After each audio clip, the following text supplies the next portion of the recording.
अस्सलाम वालेकुम। जमात नवम मजमून जुग्राफिया सबक नंबर 5 हिस्सा 2 यूट्यूब के उर्दू प्लस चैनल पर हम इसका मुताला करने वाले हैं। जैसे कि हिस्सा 1 में हमने देखा कि बारिश में मतलब बारिश की किस्में जो है उसका मुताला करने वाले कि आसमान से जो पानी है वो ठोस शक्ल में भी जमीन पर आता है, जैसे कि जाला हुआ, बर्फ हुआ, उसी तरह से बारिश हुई। तकसीफ और तफकीर का अमल क्या होता है हमने उसका मुताला किया है, जो आपके दरसी किताब के सफ़ा नंबर 41 से 48 पर मौजूद है।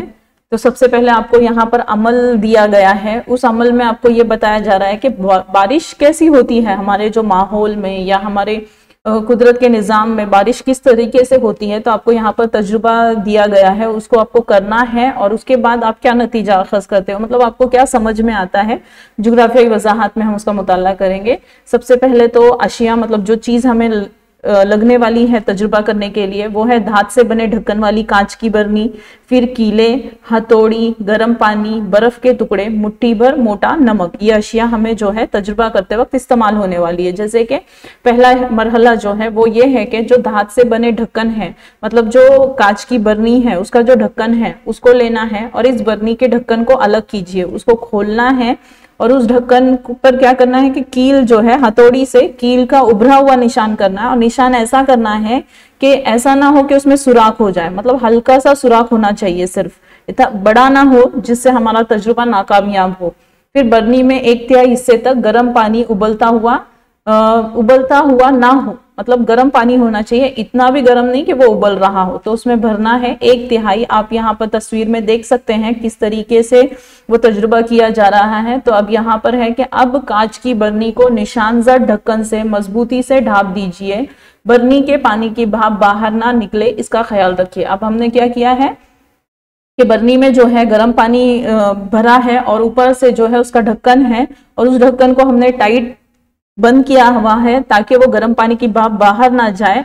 और उस ढक्कन पर बताया जा रहा है कि बरनी के पानी की भाप बाहर ना निकले, इसका ख्याल रखे। बरनी के ढक्कन पर बर्फ के टुकड़े, आप देख रहे हैं तस्वीर में बर्फ के टुकड़े नजर आ रहे हैं आपको। मुट्ठी भर मोटा नमक, मोटा नमक आता है बाजार में, वो मोटा नमक है रखना है और थोड़ा सा पानी डालिए। बरनी का मुशाहिदा कीजिए, बारिश का तजुर्बा लीजिए। आपको जो है इस तजुर्बे के साथ ये बताया जा रहा है कि बारिश जो हमारे माहौल में किस तरीके से होती है उसका मुताला आपको करना है। तो आप देख रहे हो कि यहाँ पर कुछ बर्फ रखा हुआ है, कुछ मोटा नमक डाला हुआ है और हल्का पानी डाला हुआ है। तो नोट क्या कह रहे हैं, ख्याल रहे कि बरसात के इस तजुर्बे के लिए 10 से 15 मिनट का अरसा दरकार होगा, मतलब जो बारिश आपको देखनी है वो किस तरीके से होती है वो 10 से 15 मिनट में आपको नजर आएगी। अब आता है जुग्राफियाई वजाहत, मतलब हमने अभी जो तजुर्बा किया उससे हमने क्या देखा। तो बरनी में गर्म पानी की भाप हल्की होने की वजह से बुलंदी की तरफ परवास करती है। जैसे कि हमने पिछली वीडियो में भी मुताला किया था कि जब हवा हल्की होती है, भाप हल्की होती है, भाप हवा जो है हल्की होती है तो वो बुलंदी की तरफ जाती है और बरनी से मजबूती से ढापे गए धात के ढक्कन की वजह से भाप बरनी के बाहर नहीं जाती। जैसे कि हमें तजुर्बा करते वक्त ही कहा गया कि उस ढक्कन को टाइट बंद करना है ताकि जो बरनी के अंदर की भाप है वो बाहर ना जा पाए। फिर वो क्या होगा, भाप किससे टकराएगी, बरनी के ढक्कन से टकराएगी। ठीक है, तो ढक्कन पर बर्फ रखने की वजह से पानी की भाप की तकसीफ होती है। तकसीफ, जैसे कि मैंने पिछली वीडियो में भी आपको कहा था कि तकसीफ का मतलब क्या होता है कि जो ठोस अशिया होती है, मतलब तफकीर के बाद जो पानी हासिल होता है उसे तकसीफ कहेंगे। उसी तरह से आपने देखा होगा आपके आइसक्रीम के जो डब्बे होते हैं, अगर आप उसको फ्रिज से बाहर निकालते हो तो उस कप के आजू बाजू में क्या होता है, आइसक्रीम कप के आजू बाजू जो है पानी की बूंदें टपकना शुरू होती है, मतलब वो मेल्ट हो रहा है, पिघल रहा है, तो उसको हम क्या कहेंगे, तकसीफ कहेंगे। तो उसी तरीके से तो नतीजतन भाप से तैयार होने वाले बुखारात ढक्कन के अंदरूनी जानिब ही जमा होते हैं। अब क्या कह रहे हैं कि भाप से तैयार होने वाले जो बुखारात हैं, बुखारात मतलब जो पानी की बूंदें हमें नजर आती है वो ढक्कन के अंदर ही जमा हो जाएंगे। धात के ढक्कन पर बने हुए उभराव निशान की वजह से ये बुखारात यकजा होकर बूंदों की शक्ल में नीचे गिरते हैं। अब क्या होता है कि ये जब ऊपर की तरफ जा रही है भाप, तो वहां पर हमने जो उभरा हुआ निशान बनाया है, सुराख नहीं किया है, निशान बनाए, तो उसी को निशान बना मतलब वो जो उभरा हुआ निशान है उसी को लगकर जो है पानी की बूंदे वो नीचे गिरना शुरू हो जाएगी। तो बरसात में इस तरह का अमल बड़े पैमाने पर होता है।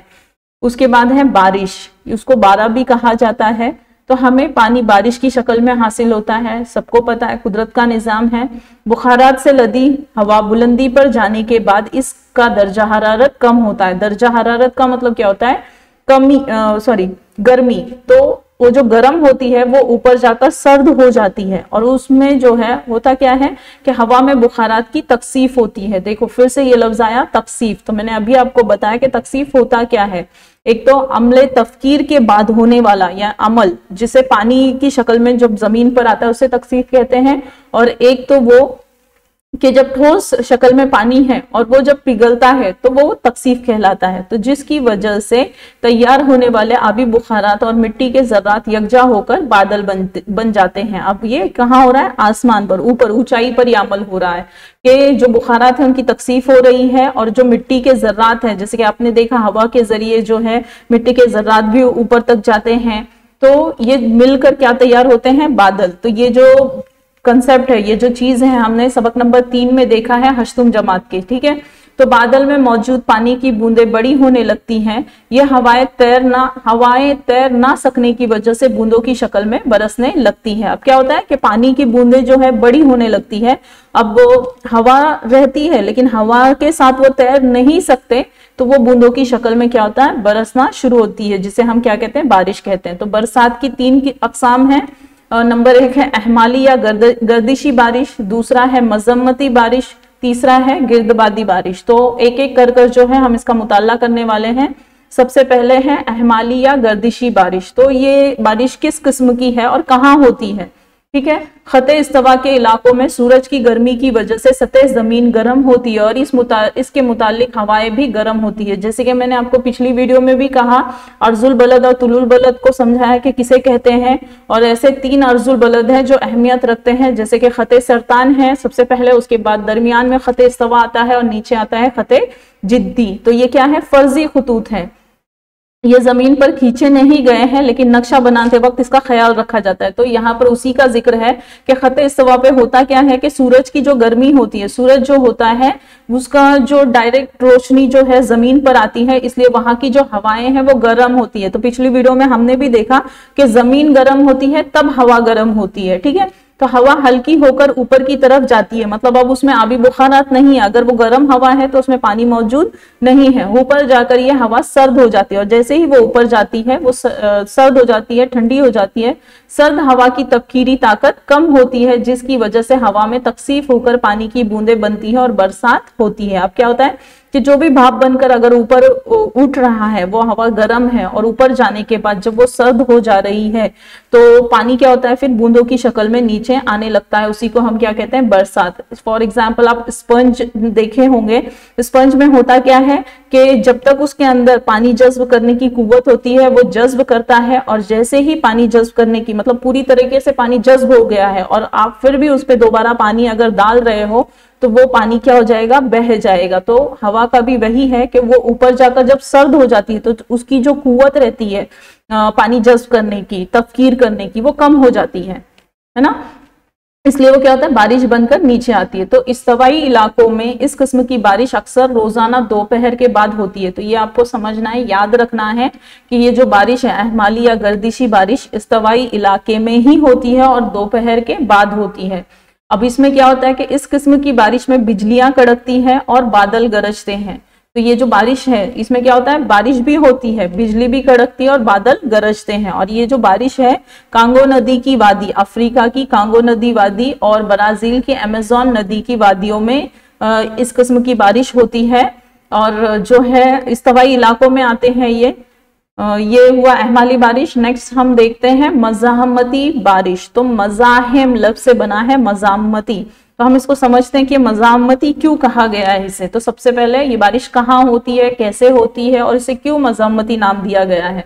तो समंदर या बड़े आबी जखेरे से आने वाली हवाएं भाप से लदी होती हैं। इनके रास्ते में मज़ाहिम का मतलब होता है रुकावट। मज़ाहिम बनने वाले बुलंद पहाड़ों की वजह से ये हवाएं रोक ली जाती है। आप देख रहे हो शक्ल में, आप देख सकते हो कि यहाँ समंदर है, जैसे कि नीचे भी तस्वीर में आपको बताया गया है कि यहाँ समंदर है। यहाँ से क्या होता है? अम्ले तबकीर बड़े पैमाने पर होता है समंदर में। तो बादल बनते हैं और बादल क्या होते हैं, पहाड़ों से टकराते हैं। ये बादल की ऊंचाई ज्यादा होती है इसलिए ये पहाड़ों से टकराते हैं, तो पहाड़ उनके रास्ते में क्या बनते हैं, मज़ाहिम, रुकावट बनते हैं। और जब पहाड़ों से टकराते तो सारी बारिश क्या होती है, पहाड़ों के इस साइड ही हो जाती है। ठीक है, तो अगला स्टेटमेंट देखते हैं, जिसकी वजह से वो पहाड़ के बुलंदी की तरफ परवाज करती है, नतीजतन हवाओं की परवाज में कमी आ जाती है और भाप की तकसीफ होकर बारिश होती है। देखो, तफकीर का अमल, भाप बनने का अमल, तफकीर का अमल, और बारिश का अमल चाहे वो बर्फ की शक्ल में हो, जाले की शक्ल में हो, कोहरे की शक्ल में हो, शबनम की शक्ल में हो, वो सब क्या कहलाएगा, अमले तकसीफ कहलाएगा। ठीक है, तो यहाँ पर आप देख रहे हो कि क्या होता है, ये जब है आगे की तरफ चल रहे हैं, ऊंचाई की तरफ बढ़ रहे हैं, और अगर पहाड़ ऊंचे हैं, आप नीचे की तस्वीर में देख सकते तो क्या होता है कि पहाड़ों से फिर टकरा जाते हैं। तो पहाड़ों की मुसलसल कतारों की रुकावट की वजह से मज़ामती बारिश होती है। पहाड़ी हवाओं के इलाकों में बारिश ज्यादा होती है। आपने देखा होगा कि जो पहाड़ी इलाके हैं वहां पर बारिश क्या होती है, बड़े पैमाने पर होती है। फॉर एग्जाम्पल हमारे यहाँ पर लोनावला, खंडाला आपने देखा होगा, वहां पर बरसात के मौसम में हमेशा बारिश होते रहती है। तो वो क्या है, पहाड़ी सिलसिले हैं, इस वजह से होता है ऐसा। तो पहाड़ों के परे हवाओं में भाप की मिकदार कम होती है और हवाओं की तबकीरी कुव्वत बढ़ जाती है। तब जैसे कि मैंने तस्वीर में आपको कहा कि इस साइड में जो है बारिश बड़े पैमाने पर हो रही है, समंदर की साइड में, और जैसे ही वो यहाँ तक उबूर करती है, तो जब इसको पार करती है, इस इलाके को जब वो पार कर लेती है, तो यहाँ पर क्या हो जाता है, जो तबकीरी कुव्वत है वो क्या होती है, बढ़ जाती है, और यहाँ पर जाने के बाद जो बारिश की मिकदार है वो कम हो जाती है। पहाड़ के दूसरी जानिब जो है बारिश की मिकदार जो है वो कम होती है, उसे हम क्या कहेंगे, साया बारा का इलाका। तो ये साया बारा का इलाका कहलाता है, जैसे कि आपको इंग्लिश में बताया गया, रैन शेडो एरिया। तो यहाँ पर बारिश की कमी हो जाती है, यहाँ बड़े पैमाने पर बारिश बरस जाती है। तो बर्रे सगीर हिंद के लिहाज से मौसमी बरसात का असर ज्यादा होता है। तो बर्रे सगीर हिंद के लिहाज से मौसमी बरसात का असर यहाँ पर ज्यादा होता है। तो आपको शक्ल दी गई है और कुछ सवाल पूछे गए हैं कि शक्ल 5.5 बे में महाराष्ट्र के जमीनी इलाकों की उफ़क़ी तराश का मुशाहिदा कीजिए और दर्जझेल सवालों के जवाब लिखिए। तो ये आपको शक्ल बताई गई है और यहाँ पर कुछ सवालात किए गए हैं। जैसे कि पहला सवाल है, महाराष्ट्र में किस किस्म की बरसात होती है। तो महाराष्ट्र आप देख रहे हो, देखो सबसे पहले तो हम ये देखेंगे मैप जो आपको बताया गया है, वो है ज्यादा बारिश का इलाका, साया बारा का इलाका, बारिश में इजाफा। ठीक है, नीचे हमने ये देखा, उसके बाद आप देख रहे हो अम्ले तफकीर हो रही है, यहाँ पर बहरे अरब है, फिर कोकन है, इलाके बताए गए हैं, सह्याद्री पहाड़ है, महाराष्ट्र की सतह मुर्तफा है और मशरिकी जानिब का सपाट इलाका है। ठीक है, उसके बाद यहाँ पर बता रहा है कि बुखारात से लदे बादल, फिर ये बादल ऊंचाई की तरफ मतलब जा रहे हैं। तो देखो बुलंदी में इजाफा और अम्ले तफकीर की कुव्वत में कमी हो रही है, फिर बुलंदी में कमी, अम्ले तफकीर की कुव्वत में इजाफा हुआ। फिर नेक्स्ट अगर आप देख रहे हो तो कम बुखारात वाले बादल, तो यहाँ पर आप देख रहे हो कि पानी यानी बारिश कम है। ठीक है, उसके बाद नेक्स्ट इलाके यानी मशरिकी जानिब का जो सपाट इलाका है, जब आगे बढ़ते हैं तो इसमें क्या होता है, दर्जा हरारत में कमी। दर्जा हरारत का मतलब क्या होता है, गर्मी। जैसे कि मैंने कहा बताया था आपको कि गर्मी का क्या होना, कम होना। फिर जब गर्मी कम होगी तो अम्ले तफकीर की कुव्वत क्या होगी, कम होगी। हमने पिछली स्लाइड पर अभी देखा कि अगर दर्जा हरारत, तो हवा कैसी होगी, सर्द होगी ना, इस वजह से उसको तफकीर की कुव्वत उसमें क्या हो जाएगी, कम हो जाएगी। तो यहाँ पर आप देख रहे हो, तो आपको क्या पूछा गया है कि महाराष्ट्र में किस किस्म की बारिश होती है। तो यहाँ पर मज़ामती बारिश हम कह सकते हैं। साया बारा का इलाका हमें यहाँ नजर आ रहा है, महाराष्ट्र की सतह मुर्तफा का किस हिस्से में है। देखो आपको नेक्स्ट क्वेश्चन वही कहा गया है कि महाराष्ट्र में साया बारा का इलाका किस हिस्से में है। तो आप यहाँ पर देखो, पहले ये क्या हुई, मज़ामती बारिश सह्याद्री पहाड़ के करीब, और जब महाराष्ट्र की तरफ आ रहे हैं तो दरमियानी हिस्सा हम कह सकते हैं महाराष्ट्र का। फिर शक्ल की मुनासिबत से आपके जिले में बारिश का कयास कीजिए और तबसरा कीजिए, मतलब आप जिस जिले में रहते हो तो वो जिले में कौन से किस्म की बारिश होती है ये आपको बताना है और आपको खुद समझना है। नेक्स्ट आता है गिर्दबादी बारिश। तो जिस तरीके से गिर्दबाद तूफान होते हैं तो बारिश की भी शक्ल कुछ ऐसी ही होती है वो। तो किसी जगह पर हवाओं का दबाव अतराफ के इलाकों से कम होकर इससे एक मखसूस ढांचा तैयार होता है, इसे गिर्दबाद या बगोला कहते हैं। तो आप ये एरो के जरिए देख सकते हैं कि किस तरीके से दबाव की हरकत हो रही है और एक ढांचा तैयार होके वो हवाएं जो है ऊपर की सिमत जा रही है, और ये सर्कल में जो है आपको सरकमफेरेंस में यानी दायरे के इसमें नजर आ रही है। उसके बाद आता है गिर्दबाद के अतराफ के जानिब हवा चक्करदार तरीकों से आने लगती है और मरकजी इलाकों की हवा बुलंद होती है। तो आप यहाँ पर देख रहे हो कि चक्करदार तरीका क्या कहा गया, डायरेक्ट के लिए ये लफ्ज इस्तेमाल किया गया है, और ये ऊपर की तरफ, ये मरकज हुआ तो ये ऊपर की तरफ जो है बुलंद होती जा रही है। हवा बुलंदी पर पहुंचने के बाद इसके दर्जा हरारत में कमी होकर बुखारात की तकसीफ होती है और बारिश होती है। जैसे कि तो उसकी जो तबकीरी कुव्वत है वो कम हो जाती है, जो जज्ब करने की कुव्वत है आबी बुखारात को, वो कम होने पर उसकी तकसीफ होती है, और जब भी तकसीफ का अमल होता है तो वो शक्ल क्या आती है, बारिश की शक्ल होती है। गिर्दबाद जिन इलाकों से गुजरता है वहां बारिश होती है। ये गिर्दबाद बारिश मुंतक़ा हार्रा के खित्तों में ज्यादा मिकदार में होती है। इसका रकबा वसी होता है, इस लिहाज से गर्म खित्तों में होने वाली गिर्दबादी बारिश महदूद इलाकों में होती है और आंधी आती है। तो ये तो हमें जो है एक तस्वीर के जरिए ये समझाया जा रहा है कि गिर्दबादी बारिश की जो हवाएं हैं वो किस तरीके से तैयार होती है। और जब बारिश होती है तो आप नीचे की तस्वीर में देख सकते हो तूफान और हवा के साथ यहाँ पर बारिश नजर आ रही है, और जो इलाके बताए गए हैं वो गर्म खित्तों वाले इलाके हैं जहां पर गिर्दबादी बारिश। नेक्स्ट स्लाइड पर हम देखते हैं कि मजम्मती किस्म की बारिश दुनिया की सबसे ज्यादा इलाकों में होती है। तो ये मजम्मती किस्म की बारिश को आप देखते हैं कि दुनिया की सबसे ज्यादा बारिश, तो मतलब जो बारिश की अकसाम में से अगर कोई किस्म है तो वो मज़ामती बारिश की है। फिर आता है गिर्दबादी बारिश, इलाकाई किस्म की है। तो यहाँ पर जो गिर्दबादी बारिश हो रही है, जिससे कि पिछली स्लाइड पर हमने उसका मुताला किया, वो इलाके के हिसाब से होती है। लेकिन जो मज़ामती बारिश है उसमें इस्तक़लाल पाया जाता है, जिसकी वजह से इस किस्म की बारिश के इलाकों में बाज़ औक़ात बहुत ज्यादा बारिश, यानी बारिश के इलाकों में बाज़ औक़ात ज्यादा बारिश हो जाती है। इतनी बारिश हो जाती है कि सैलाब आने के जो है, मतलब सैलाब आ जाते हैं और खुश्क साली जैसी आफतों का सामना करना पड़ता है। अगर हुई तो बहुत होती है, और नहीं हुई तो फिर क्या होता है, कहत का सामना हमें करना पड़ता है। खुश्क साली मतलब ऐसा साल जिसमें बारिश ना हो। तो आपको जो है अगला एक नक्शा दिया गया है, दुनिया का नक्शा है ये। तो यहाँ पर आप देख रहे हो खते सरतान आपको बताया गया है, खते इस्तवा बताया गया है, खते जिद्दी, जैसे कि मैंने पिछली वीडियो में भी इसका जिक्र किया हुआ है और अभी भी मैंने आपको बताया था। ये क्या है, अर्जुल बलद है ना। आड़ी लकीरों को अर्जुल बलद कहते हैं, फर्जी और खड़ी लकीरों को क्या कहा जाता है, तुलुल बलद। तो आपको ये नक्शा दिया गया है, तो सबसे पहले हम नक्शे में दिया क्या है उसका मुताला करेंगे। तो आलमी बारिश की तकसीम, यानी ये दुनिया का नक्शा आपको दिया गया है। बारिश जैसे कि हमने वीडियो में पढ़ा है कि बारिश कहीं पर है तो बहुत ज्यादा है, कहीं नहीं है तो नहीं होती, और कहीं होती है तो बहुत ज्यादा होती है। तो यहाँ पर आपको दुनिया है शरिया में बताए गए हैं। सबक नंबर 3 में हमने सबक नंबर 1 में हमने देखा है कि नक्शों का मुताला किस तरीके से किया जाता है। तो ऊपर की सिमत क्या कहलाती है, शुमाल, नीचे की सिमत जुनूब, जैसे कि यहाँ पर लिखा है बहरे मुंजमिद जुनूबी, बहरे मुंजमिद शुमाली, है ना। और ये क्या हुआ, मशरिकी इलाका हुआ, ये मगरिबी इलाका हुआ। तो इसी के साथ हम देखते हैं 500 से कम बारिश के लिए इस कलर का इस्तेमाल किया गया है, 500 से 1000 के लिए इस कलर का इस्तेमाल किया है, और 1000 से कम इस कलर का इस्तेमाल किया गया। तो पहले आपको ये नक्शा समझना है, और उसके बाद अगली स्लाइड में इसी नक्शे से ताल्लुक रखने वाले कुछ सवालात आपको आपकी दरसी किताब में भी पूछे गए हैं। तो किन इलाकों में बारिश का तनासुब ज्यादा है, तो ये जो सवाल हैं इसके जवाब आपको नक्शे को सामने रखकर जो है देने हैं। भारतीय जजीरा नुमा के दरमियानी वस्ती इलाके में बारिश की कमी की वजह बताइए। फिर खते इस्तवा के करीब होकर भी वस्ती अफ्रीका के मशरिकी इलाकों में बारिश की कमी की वजूहात बताइए। बर्र-ए-आज़म यूरोप के मगरिबी इलाकों में होने वाली ज्यादा बारिश का तनासुब मशरिक की सिमत कम क्यों होता है। बर्र-ए-आज़म ऑस्ट्रेलिया में सिर्फ मशरिकी साहिली इलाकों में बारिश का तनासुब ज्यादा क्यों है। तो इसको जो है आपको इस नक्शे का मुताला कर कर इन सवालात के जवाबात जो है आपको लिखने हैं या समझने हैं। तो इसे हमेशा जहन में रखिए कि फिजा में आबी बुखारात का तनासुब, हवा का दबाव और दर्जा हरारत, ये अवामिल इलाकाई बारिश की मिकदार पर असरअंदाज होते हैं। इनकी जमीनी साख्त और अर्जुल बलदी मुकाम का भी बारिश पर असर होता है। तो क्या कह रहे हैं कि फिजा में जो आबी बुखारात के तनासुब है, मतलब जो तबकीर का अमल हुआ है वो कितने तनासुब में हुआ है, ठीक है।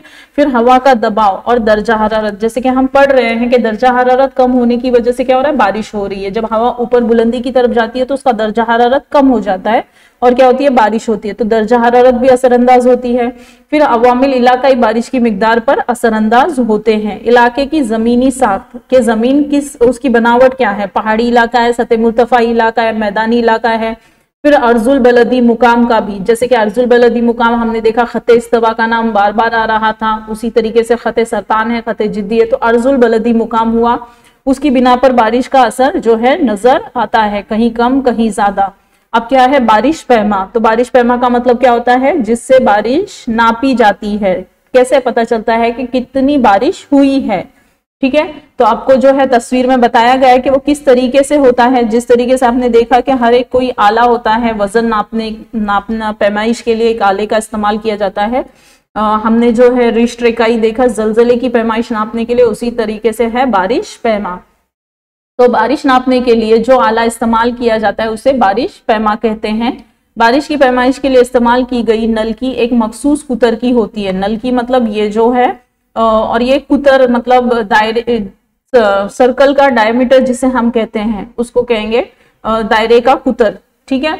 तो इस नलकी पर गिरने वाला बारिश का पानी बारिश पैमा रखी बोतल में जमा हो जाता है। यही जमा शुदा पानी बारिश की पैमाइश पैमा के जरिए नापा जाता है। तो आप देख रहे हो कि किस तरीके से उसको रखा गया है। यहाँ पर आपको बताया जा रहा है कि ज्यादा बारिश के इलाकों में बारिश का औसत हर 3 घंटे में दर्ज किया जाता है। जहां पर बहुत ज्यादा बारिश होती है तो जो उसका पैमाइश है उसके हर 3 घंटे में नापी जाती है कि कितनी सेंटीमीटर जो है बारिश हुई है।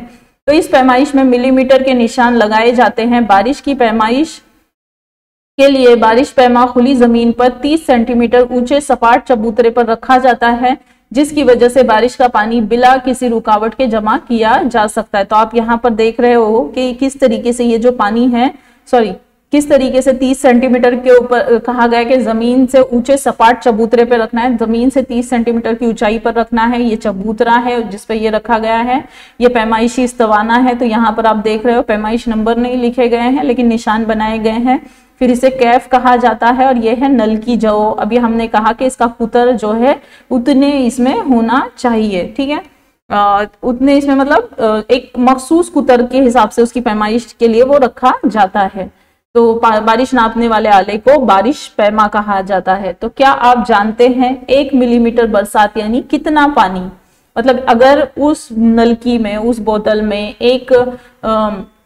1 मिलीमीटर पानी अगर जमा होता है तो पूरे इलाके में कितनी बारिश हुई है उसका अंदाजा लगाया जाता है कि जमीन पर गिरने वाले 1 मिलीमीटर बारिश की पानी की परत जिसका पानी ना बहे, जमीन में जज्ब ना हो और भाप भी ना बने, मतलब उसी वक्त अगर ऐसा है कि देखो परत भी नहीं बह रही है और जो है जमीन में भी पानी जज्ब नहीं हो रहा और भाप भी नहीं बन रही है, भाप बनना मतलब तबखीर का अमल नहीं हो रहा है, तो पानी के जखेरा अंदोजी की जाए तो कितना पानी जमा होगा ये हम दी हुई मिसाल के जरिए समझेंगे। मसलन मुरब्बा किलोमीटर रकबे में अगर 1 मिलीमीटर बारिश होगी तो इससे 10 लाख लीटर पानी दस्तयाब होता है। मतलब अगर 1 किलोमीटर के रकबे में, मुरब्बा किलोमीटर के रकबे में उस नलकी में अगर 1 मिलीमीटर बारिश 1 मिलीमीटर बारिश अगर उसमें जमा हो रही है, मतलब पूरे इलाके में उस मुरब्बा किलोमीटर के इलाके में 10 लाख लीटर पानी क्या होगा, हासिल होगा। उसके बाद आता है दूसरा सवाल है कि बर्फबारी किस तरह नापते हैं।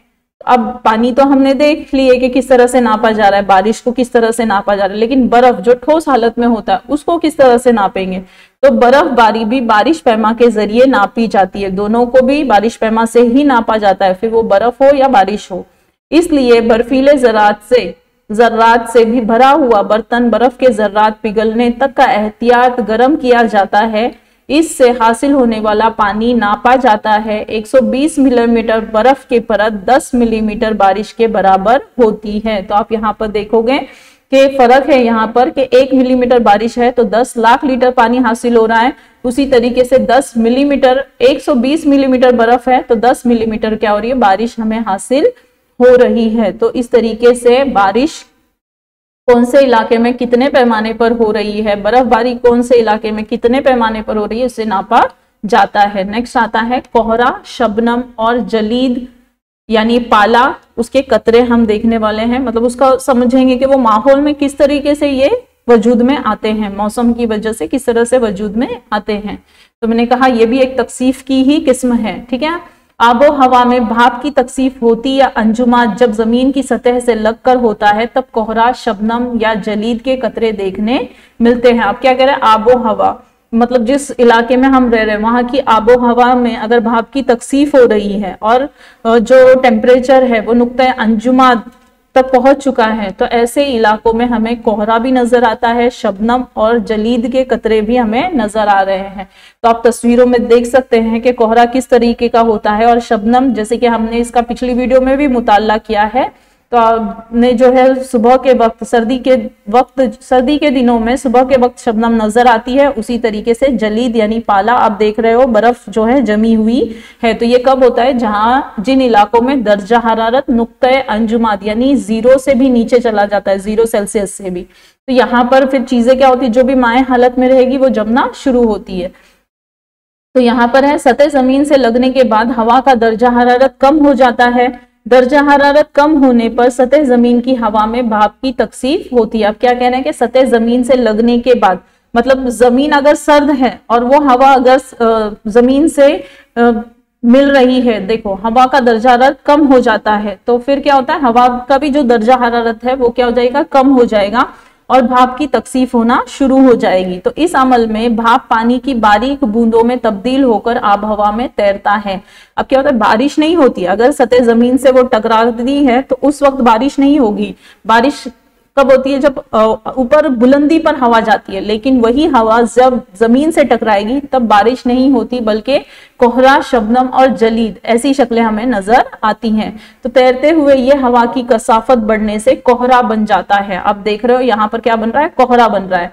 उसके बाद सतह जमीन पर भाप से लदी हवाओं का रब्त जब बहुत ज्यादा सर्द अशिया से होता है, क्या कह रहे हैं, भाप से लदी हुई हवाओं का मतलब जिन ऐसी हवाएं जिनमें अभी बुखारात मौजूद हैं, रब्त यानी ताल्लुक, जब उनका ताल्लुक किसी सर्द चीज से आता है तो भाप की तकसीफ होती है। और ये तकसीफ जब होती है तो इसे क्या कहते हैं, शबनम। तो शबनम आपको दरख्तों पत्तों पर ही नजर आते हैं, बराबर। तो ये जब बहुत ज्यादा सर्द चीज अगर है, कोहरा कैसे है, जमीन से होता है, ताल्लुक होता है, और जब शबनम है चीजों से ताल्लुक हो तो वहां पर आपको शबनम नजर आएगी। उसी तरीके से जलीद जो है हवा का दर्जा हरारत, जैसे कि मैंने अभी कहा कि 0 दर्जा सेल्सियस से कम होने पर अशिया की बालाई सतह से चिपके शबनम के कतरे मुंजमद होते हैं। तो ऐसे इलाके जहां पर दर्जा हरारत क्या हो, 0 दर्जा सेल्सियस हो, तो यहाँ पर जो शबनम होगी वो जम जाएगी। उसी को क्या कहा है, जलीद या पाला या बर्फ कहते हैं। तो आप तस्वीरों में समझ सकते हैं। पहली सूरत में क्या है कि हवा, सर्द हवा जब इसे जमीन की सतह से रब्त में आएगी तो कोहरा बन जाएगा। सर्द चीज से अगर रब्त में आती है तो शबनम कहलाएगी, और वही शबनम अगर ऐसे इलाके में है जहां पर 0 दर्जा सेल्सियस दर्जा हरारत है, उसके नीचे चला जाता है तो वो ही शबनम बर्फ की शक्ल में हमें नजर आती है। अब बारिश के असरात हमने देखा, बारिश की किस्मों का मुताल्ला किया, फिर हमने शबनम, कोहरा जो है उसका मुताल्ला किया। अब बारिश के असरात क्या होते हैं, तो इससे पहले वाली जो स्लाइड्स थी उस पर हमने देखा कि बारिश कभी होती है तो बहुत ज्यादा होती है और नहीं हुई तो बिल्कुल भी नहीं होती। तो आप देखेंगे कि पीने के पानी का अहम जरिया बारिश का पानी है। जैसे कि इसी वीडियो में हमने पहले ही इसमें देखा कि बारिश की वजह से हमें पीने का पानी मयस्सर होता है, कि पानी का सबसे अहम जरिया बारिश ही होती है। ज्यादा बारिश नुकसानदेह है तो कम बारिश भी नुकसानदेह होती है। तस्वीरों में आप देख सकते हैं कि ज्यादा बारिश हुई है तो सैलाब आ रहे हैं, जानी व माली नुकसान हो रहा है। और उसी तरह से बारिश अगर कम होती है तो कहर का सामना करना पड़ता है, पीने का पानी भी मयस्सर बहुत मुश्किल से होता है, तो फसलों को उगाना भी नामुमकिन सा हो जाता है। तो ज्यादा बारिश सैलाबी कैफियत की वजह से सैलाब आते हैं, जानी व माली नुकसान होता है। जैसे कि मैंने अभी कहा आपको, बारिश ना हो तो खुश्क साली जिसे हम कहत कहते हैं के हालात पैदा होते हैं, जिसकी वजह से गिजाई अजनास मतलब जो अनाज है, जैसे कि मैंने अभी कहा कि फसलें उगाना भी नामुमकिन हो जाता है अगर कहत है तो, जिसकी वजह से गिजाई अजनास की किल्लत होती है। अनाज बरामद करना पड़ता है यानी बाहर से मंगाना पड़ता है, दरामद करना पड़ता है। किसानों की हालत अबतर हो जाती है, मुल्क की मईशत पर असर पड़ता है। जो मुल्क की मईशत है, जैसे कि मुल्क की मईशत जो है उस पर हम बुरा असर पड़ता है बारिश ना होने पर, ठीक है। उसके बाद आता है भारत जैसे ज़राती मुल्क की मईशत ज़रात पर मुनसर है। तो भारत की ज्यादातर आबादी जो है ज़रात पर मुनसर करती है। अगर यहाँ पर ज़रात नहीं होती है तो क्या होगा कि मईशत मतलब हमारी जो इकोनॉमिक्स है, इंग्लिश में उसको इकोनॉमिक्स कहेंगे, जो पैसे वाला जो शोबा है, माशी शोबा जो है, ये चीजें उस पर भी असरअंदाज होंगी। भारत में ज़राअत बड़े पैमाने पर मौसमी बारिश पर इन्हिसार करती है, मतलब यहाँ पर बारिश मौसमी है, कभी होती है कभी नहीं होती, और किसान हमारे यहाँ पर पूरी तरह उसी पर मुनहसर होता है। तो भारत में मुनासिब वक्त और मुनासिब मिकदार में होने वाली बारिश से ज़राअती पैदावार में इजाफा होता है और बेमौसम बारिश से खेतों का नुकसान होता है। जैसे कि होता क्या है कि बारिश की जरूरत उस वक्त होती है जब फसलें लगाई जाती है। अगर फसलें खेतों में खड़ी हैं, बाकायदा काटने के लिए जो है तैयार है वो बिल्कुल भी, अगर इस वक्त बारिश होती है तो फसलों को नुकसान हो सकता है। तो भारत में बरसात गैर यकीनी होती है, मतलब कभी होती है कभी नहीं होती, कभी होती है तो बहुत ज्यादा होती है और कभी होती है तो बहुत कम होती है, तो हम इसको कहेंगे गैर यकीनी। ठीक है, उसके साथ है कोहरे और शबनम से होने वाले नुकसान, क्योंकि हमने बारिश से देखे, अब कोहरे और शबनम से। तो क्या होता है कि बहुत ज्यादा कोहरे की वजह से हमें कम दिखाई देता है। आप देख रहे हो यहाँ सड़क की क्या हाल है, फिर हवाई जहाज अगर उड़ रहे हैं तो उन्हें भी नजर नहीं आएगा, सामने की चीज हमें नजर नहीं आती, ट्रेन है, सड़कों, रेल के रास्तों और हवाई रास्तों पर इसका बुरा असर होता है। हादसाती हालात पैदा होते हैं, अगर हमें सामने वाली चीजें नजर नहीं आई तो हमें जो है हादसा होने के खतरात वहां पर होते हैं। रास्ते गीले होकर हादसा पेश आते हैं। शबनम कोहरे की वजह से बीमारियां फैलकर फसलों को नुकसान होता है। कुछ फसलों के फायदेमंद होती हैं, पाला भी फसलों के लिए नुकसानदेह है।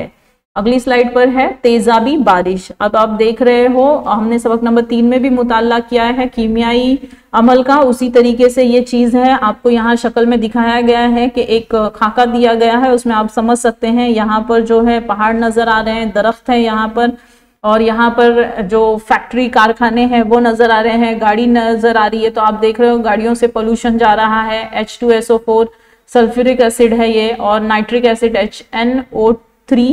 उसके बाद यहाँ पर भी आप देख रहे हो, तो ये सब क्या होता है, ऊपर जाकर हवा में शामिल हो जाते हैं और बादल में शामिल हो जाती है। उसी तरीके से क्या बनती है, तेजाबी बारिश होती है। तो सनती इलाकों की आलूदगी की वजह से हवा में मुख्तलिफ गैसेस मिल जाती हैं। तो हमने देखा कि जब हवा ऊपर जाती है तो जो ज़र्रात होते हैं वो भी हवा में शामिल हो जाते हैं। उसी तरह से ये जो गैसेस आपको बताई जा रही है वो भी हवा में शामिल होकर बादल से तैयार हो जाते हैं, और जब वो बारिश होती है तो तेजाबी बारिश होती है।